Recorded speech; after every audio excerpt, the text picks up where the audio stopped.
Not again. Well, as you guys just saw, my passenger side power window motor has decided that it just doesn't want to work anymore. So on today's video, I'm going to show you how to replace one.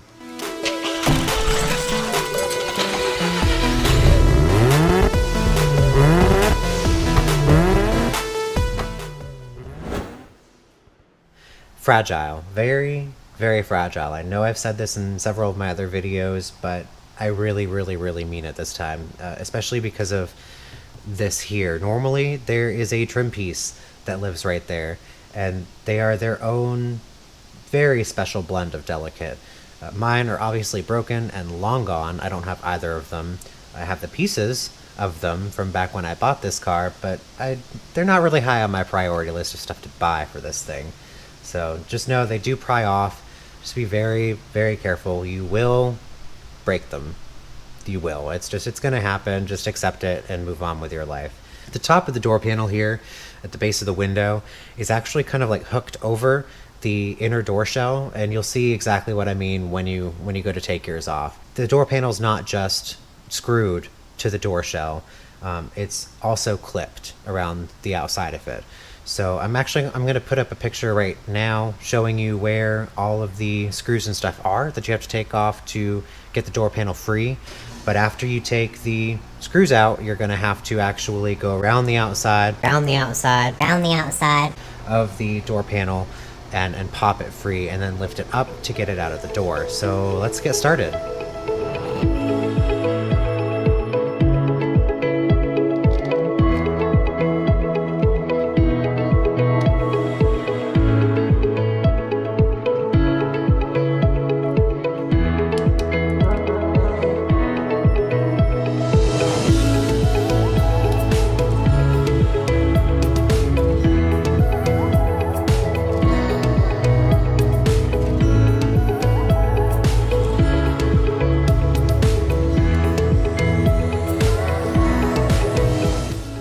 Now with all the screws out and the window switch has been unplugged and taken off, you can go ahead and start to pop the clips loose from around the outside of the door.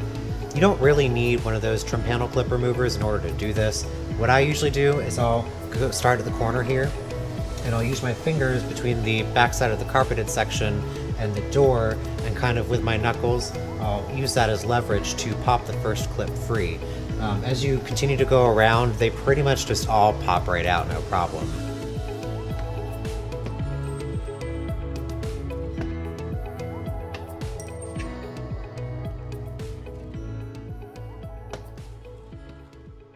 So at this stage, all your screws are removed and all the clips are popped free. So the door panel is actually pretty loose. Now you want to take the door panel, you want to lift it out a little bit and then up off of the car. Now for the courtesy light down there in the corner, there is an electrical connection that you have to disconnect. So don't just, rip the door panel clear off the car, because then you'll rip the wiring out for that.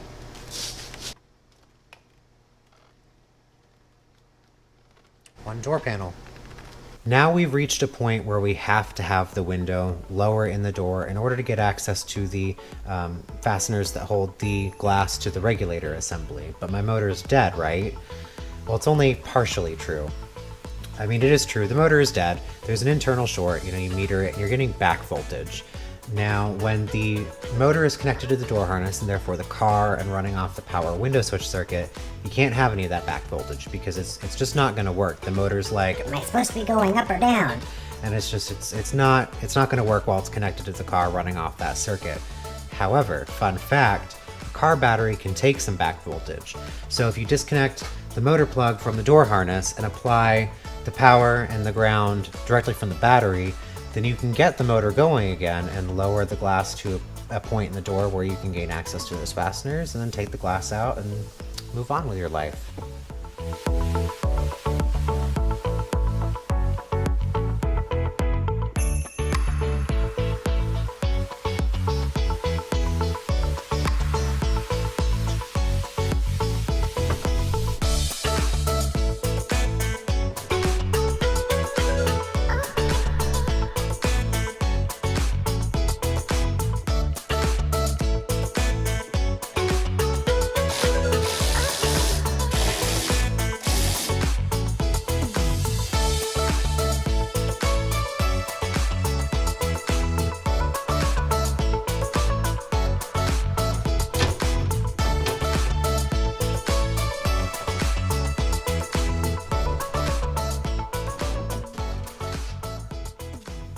with the glass out of the door, we can now remove the nuts and bolts holding the regulator assembly to the inside of the door shell and remove it.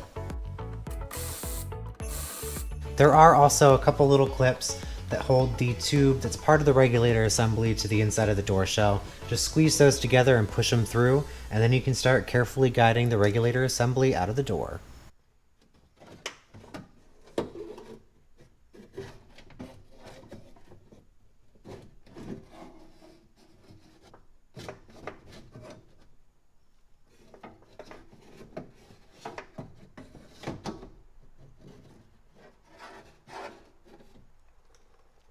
There you have it.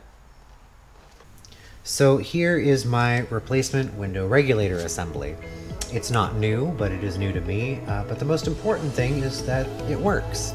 Now obviously installation is the reverse of removal. I know everybody loves hearing that sort of thing, but y'all should really know me better than that by now. I'm gonna film it anyway.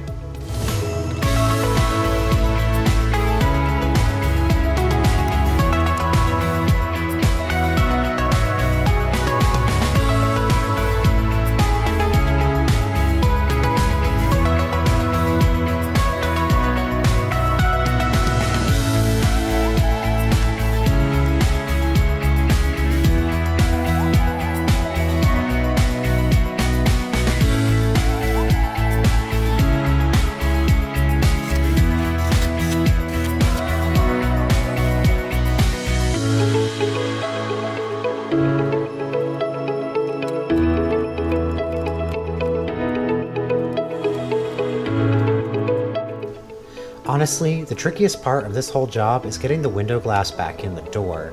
Now this is because you have to get both sides of the window glass back into their channels and then down onto the regulator so that you can bolt it back in place.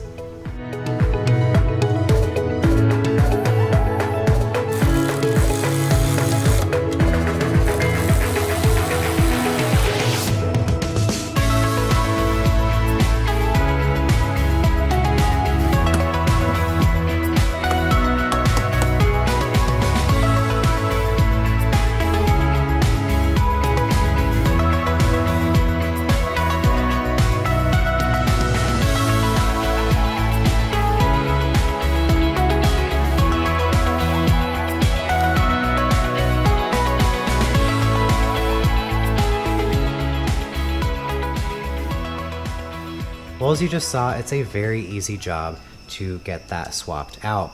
And it's even easier when you don't have some of the interruptions that I have to deal with when filming these things, which is why it's now dark outside and most of my evening is gone, but it's okay. Anybody with basic hand tools and just a little bit of know-how is definitely capable of doing this job, no problem. I got my used window regulator and motor assembly from Reinhardt's Auto Parts. They were recommended to me by a friend, and I would definitely recommend them to you guys. Their used part pricing is excellent, and their shipping is super quick. So thank you to Reinhardt's Auto Parts for selling me such a good part, you know, at a low cost and getting it to me so quickly. As always, please like or dislike the video, but give me some feedback as to why either way so that I know how to improve with these videos in the future. And if you are new to the channel, please consider hitting that subscribe button, as I greatly appreciate it and it definitely will help me out down the road. But until next time guys, take care.